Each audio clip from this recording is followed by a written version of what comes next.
안녕하세요. 오늘은 유럽 여행 가실 때 가지고 가면 좋을 유용한 물품들을 소개해 보려고 합니다. 여행 갈 때 기본적인 물품들은 다들 잘 챙기실 것 같고요. 여러 중요한 물품들이 있지만 개인적으로 이것만큼은 꼭 가져가면 좋은 물품들을 얘기해 보도록 할게요. 그리고 이와 더불어 여행하실 때 알고 계시면 좋을 팁들도 나눠보도록 하겠습니다. 지금부터 말씀드리는 물품들은 모두 내돈내산 물품들입니다. 먼저 다이소에서 쉽게 구할 수 있는 물품들 중에 중요하다고 생각되는 것 소개해 드릴게요. 짜잔! 보이시나요? 자물쇠입니다. 여행 가는데 무슨 자물쇠냐 하실 수 있을 것 같은데요. 유럽에는 소매치기가 정말 많다고 하더라고요. 예를 들면 한국은 핸드폰을 이렇게 책상 위에 둬도 사람들이 안 훔쳐가잖아요. 그런데 유럽에는 내가 가방에 넣어놔도 옷에 넣어놔도 쥐도 새도 모르게 소매치기들이 훔쳐가서 물품들이 사라질 수 있다고 하더라고요. 그래서 유럽 여행 시 백팩은 위험할 수 있고 크로스백을 가장 많이 사용하시되 꼭 내 몸 앞쪽으로 가지고 다니는 것을 추천드립니다. 옆에 가까이 다가오는 사람이 있다면 꼭 경계하셔야 돼요. 그런 상황에서 그나마 조금이라도 안전을 보장해줄 수 있는 것이 바로 자물쇠입니다. 예를 들어서 제 가방을 보여드릴게요. 가방 구멍 있는 지퍼 슬라이더가 2개가 있다면 지퍼 슬라이더 사이를 자물쇠로 걸어놓거나, 제 것은 지금 보시면 지퍼 슬라이더가 하나거든요.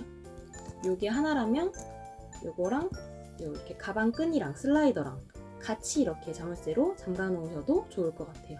그렇지만 꼭 아셔야 할 것은 자물쇠만으로는 안전하지 않을 수 있다는 점인데요. 저도 듣기로는 유럽 소매치기 수법이 하도 발달되어 있고 또 악랄하기도 하다고 해서요. 아무리 자물쇠를 잘 잠가놔도 칼로 가방을 찢어서 물품을 훔쳐가는 경우도 있다고 해요. 그래서 뒤에 소개할 팩세이프 가방이 유럽 여행객들 사이에서 유명하더라고요. 이 가방은 좀 더 안전성이 보장되는데요. 그런데 이 가방이 비쌉니다. 어쨌든 자물쇠는 옆으로 또는 앞에 멜 수 있는 크로스백을 활용하면 내가 잠깐 다른 곳에 정신 팔려 있어도 이 자물쇠가 있기에 내가 소매치기를 의식하는데 시간을 좀 벌어줄 수 있을 것 같아요. 두 번째는 바로 자전거 자물쇠입니다. 갑자기 여러 종류의 자물쇠들이 나오고 있죠. 이건 캐리어 소매치기 방법용입니다. 저희 여행 갈 때 캐리어 최소 하나씩은 다 끌고 가시잖아요. 특히 유럽은 국가 간 이동이 자유롭기 때문에 유럽의 많은 국가를 여행하다 보면 숙소도 여러 번 이동해야 할 수도 있는데요. 이때 주로 대중교통을 많이 이용하게 되죠. 또 중간에 캐리어를 들고 카페나 아니면 어디 벤치에 앉아서 쉴 수도 있잖아요. 이때 이 자전거 자물쇠가 꼭 필요합니다. 내가 잠시 캐리어를 두고 다른 곳에 갔다 올 때도, 심지어 내가 캐리어 옆에 있더라도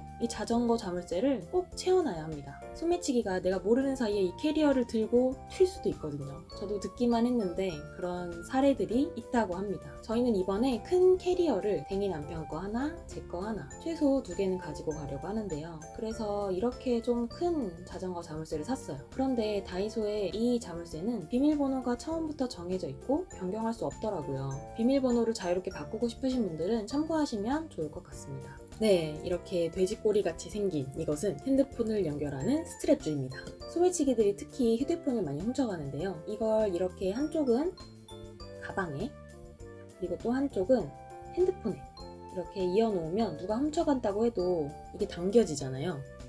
그래서 저도 더 쉽게 알아차릴 수 있고, 또 누가 슬쩍 가져간다 할지라도 당기면 또 다시 되찾아올 수 있으니까 강력 추천하는 아이템입니다.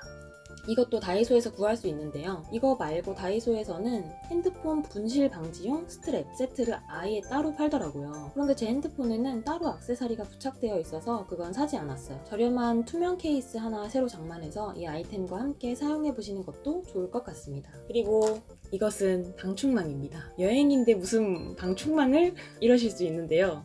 이건 저희도 가서 확인을 해봐야 되는 부분인데요. 유럽은 방충망이 없다고 하더라고요. 저는 벌레를 안 좋아해서, 그래서 뭐 좋은 방법이 없을까 하다가 다이소에 이 붙이는 방충망을 발견했습니다. 이건 양면 테이프로 붙이는 건데요. 사실 유럽 창문이 어떻게 생겼는지 잘 몰라서 이걸 사용할 수 있을까 모르겠는데, 일단 가장 활용성이 높다고 생각되어서 붙이는 방충망을 구입해 보았습니다. 이건 유럽 가서 따로 후기를 꼭 올려드릴게요. 네, 이렇게 해서 다이소에서 가지고 가면 좋을 물품들을 소개해보았습니다. 그리고 다이소 이외에도 가지고 가면 좋은 물품들도 소개해드려 볼게요.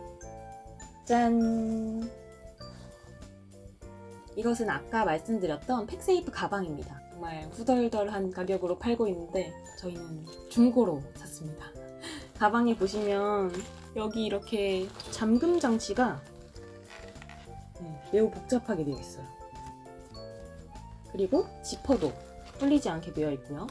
이게 칼로 긁어도 뜯기지 않게 안에 철망으로 구성되어 있어서 되게 좋은 것 같아요. 그리고 여기 RFID 보이시나요? 여행 가면 우리가 여권을 가져가는데 이런 신분증을 스캔해가는 범죄 수법도 있다고 해요. 그런데 여기 팩스일프 가방에는 그런 정보를 해킹해갈 수 있는 수법을 방지할 수 있는 공간이 있어서 저희가 카드나 여권을 이곳에 두고 다니면 우리 신분증이 스캔되지 않고 보다 안전하게 개인정보를 보호할 수 있습니다. 이게 크로스백, 백팩, 그리고 슬링백 형태로도 있으니 필요에 맞게 구매하셔서 사용하시면 될 것 같아요. 유럽 여행을 다녀오신 분들이나 한국 귀국 후 더 이상 팩세이프가 필요 없으신 분들이 중고마켓에 판매하고 있는데요. 저희처럼 그런 것도 찾아보시면 좋을 것 같습니다. 다음은 바로 가습기입니다. 유럽이 비가 자주 오고 그래서 습할 것 같잖아요. 그런데 유럽 주택은 한국과 같이 따뜻한 온도 시스템이 아니라 석유 보일러를 이용한 라디에이터 형식이라고 하더라고요. 한국은 뭔가 겨울엔 바깥은 춥고 집안은 따뜻한 그런 느낌이잖아요. 그런데 유럽은 오히려 바깥이 더 따뜻하고 집안은 춥다고 하더라고요. 그래서 추운 날씨에 라디에이터를 켜놓으면 집안이 너무 건조해지는 거예요. 저는 건조한 걸 너무 힘들어해서 한국 집에서도 자주 가습기를 켜놓고 생활하는데요. 유럽 가면 정말 필요할 것 같아요.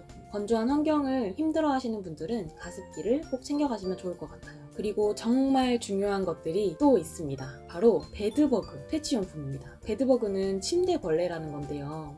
한국에는 잘 없는데 유럽 여행 시 정말 골치 아프고 우리를 괴롭게 할 수 있는 벌레입니다. 얘네가 습하고 햇빛이 잘 들지 않는 곳에서 사는데요. 특히 철제 침대보다는 목재 침대에 많다고 해요. 베드버그에 물리면 사진처럼 빨갛게 부어오르면서 극심한 간지럼과 함께 나중에 수포가 생긴다고 하더라고요. 그래서 예방과 치료를 위해 챙겨가면 좋은 것들을 말씀드려 보려고 합니다. 비오킬 보이시나요? 비오킬입니다. 이건 뿌리는 약인데요. 이게 베드버거를 잡아준다고 해요. 저희는 침대를 먼저 구석구석 살펴본 다음에 이 약을 뿌리고 자려고요. 만약 숙소에서 베드버거를 발견했다. 그러면 즉시 그 숙소에 얘기해서 환불 처리를 하고 다른 방법을 통해 다른 숙소로 옮기시기를 바랍니다. 그리고 숙소를 잡을 때 애완동물 반려 가능한 숙소는 피하는 것도 좋을 것 같아요. 다 그렇진 않겠지만 애완동물에게 베드버거가 있는 경우도 있다고 하더라고요. 이건 지르텍인데요. 베드버그한테 물렸을 때 사용하는 약입니다. 지르텍은 먹는 약인데요. 여러 카페에 알아보니까 그래도 이게 효과가 좋다고 하더라고요. 그리고 혹시나 베드버그에 물리면 스테로이드 연고가 효과가 좋다고 해서 이것도 하나 사봤습니다. 베드버그한테 물리는 것도 정말 골치 아픈 일인데 얘가 짐가방 안에 들어가는 것도 정말 일이 커진다고 해요. 짐가방 안에 들어가면 옷에 다 묻고 캐리어 안에 물건에 다 퍼지게 되어서 나중에 어떻게 할 수가 없다고 하더라고요. 그래서 유럽 여행 시 혹시 모르니까 베드버그 안전지역이라는 것이 확인되기 전까지는 캐리어 안에 있는 짐을 다 풀지 않고 평소에 캐리어를 잘 닫아놓고 지내시는 것을 추천드립니다. 그리고 숙소를 잡을 때 될 수 있으면 철제 침대로 된 곳, 습하지 않고 햇빛이 잘 들어오는 곳을 찾으시기 바라고요. 후기도 잘 살펴보셔서 베드버거 나왔다고 한 곳은 바로 걸으시고 패스하시길 추천드립니다. 네, 그리고 전기장판입니다. 한국 같은 경우 실내 난방이 바닥 난방이라면 유럽은 라디에이터 방식이라고 하더라고요. 그래서 난방 효율이 그렇게 좋지 않다고 해요. 심지어 유럽이 나라 자체가 춥진 않은데 실내 난방이 좋지 않아서 집안에서는 한국보다 더 춥게 느껴진다고 하더라고요. 저희도 추운 건 너무 힘들어서 비록 부피가 크다 할지라도 2인용 전기장판을 한번 가져가 보기로 했습니다. 그리고 제가 알아보니까 1인 여행용으로 컴팩트하고 부피도 작은 전기장판도 따로 판매하는 곳이 있다고 하더라고요. 추운 걸 싫어하시는 분들에게는 부피 작은 것으로 하나 장만하시면 좋을 것 같습니다. 그리고 마지막으로 컵반입니다. 짠! 좀 의외라고 생각하실 수도 있는데요. 저희가 가는 벨기에는 와플도 맛있고 초콜릿도 맛있고 감자튀김도 맛있고 또 홍합 요리도 있고 다양한 먹을거리가 있다고 해서 굉장히 기대 중인데요. 가면 매번 밖에서 밥 사 먹기가 힘든 경우가 있을 수도 있으니까요. 그래서 저희는 이렇게 컵반도 챙겨가려고 합니다. 그런데 이 부피가 큰 컵반을 어떻게 가져가느냐? 짠! 하나하나씩 캐리어에 넣으면 자리를 너무 많이 차지하기 때문에 이렇게 다 분리해서 가져가는 것을 추천드립니다. 이렇게 유럽 여행 시 가져가면 좋을 물품들 소개를 마치도록 하겠습니다. 참고로 저희 상황에 대해 말씀드린다면 저희는 약 한 달간 벨기에에 머무를 예정인데요. 가서 또 다양하고 유익한 컨텐츠 업로드 하도록 하겠습니다. 마지막으로 구독과 좋아요는 영상 제작에 큰 힘이 됩니다. 다음번엔 벨기에에서 뵐게요. 안녕.